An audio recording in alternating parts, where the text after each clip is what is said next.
We'll replace the air filter on this 1.2 MPI engine. So I'll show you how to do it. It's very simple. It uses Phillips screws, as you can see here. Now my friend's air filter box is partly broken. I don't know how this happened.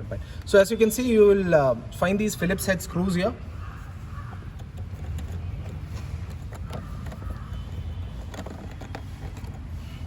This one is a little harder to access. Store the screws securely in a tray like this.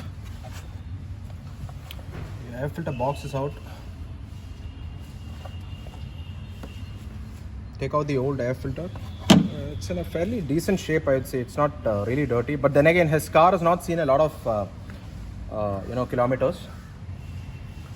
So that's a one-to-one replacement. But before replacing, let's clean this air filter box. I suggest putting on your mask.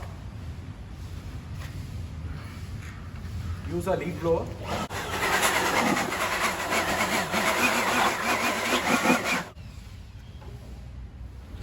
That's your new filter. You can see the difference here. Not very dirty, I'd say.